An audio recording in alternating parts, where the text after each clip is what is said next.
1836ல New Zealand நாட்டுல ஒரு கிராமம் இருந்தது. அதற்கு பேர் மௌரியா. அங்க அந்த காலகட்டத்தில் போன வில்லியம் கொலின்சோ அப்படிங்கிற ஒரு மிஷனரி ஒரு வித்தியாசமான காட்சியை பார்க்கிறாரு.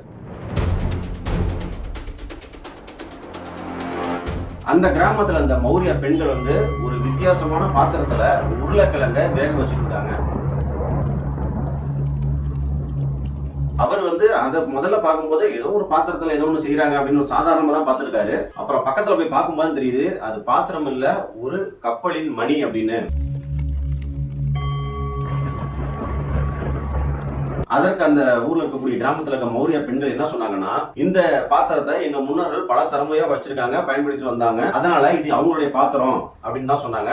இன்னும் அதுக்கு என்ன வரலாறு சொன்னாங்கன்னா, அப்ப அந்த காலகட்டத்தில் ஒரு புயல் அடிச்சதாகவும் அதுல ஒரு மரம் கவிழ்ந்ததாகவும் அந்த மரத்துக்கு கீழே இந்த பாத்திரம் இருந்தது, இது எங்க முன்னோர்களுடைய வம்சாவளியா நாங்க பயன்படுத்திட்டு வரோம் அப்படின்னு அந்த கிராமத்து மக்கள் சொல்றாங்க. இப்ப அந்த மணி நியூசிலாந்து இருக்கக்கூடிய ஒரு மியூசியத்துல வைக்கப்பட்டிருக்காங்க. ஒரு பாதுகாப்பா இருக்கு. அந்த நியூசிலாந்துடைய மியூசியத்தோட பேர் என்னன்னு கேட்டீங்கன்னா டி பாப்பா டங்கர்வார்.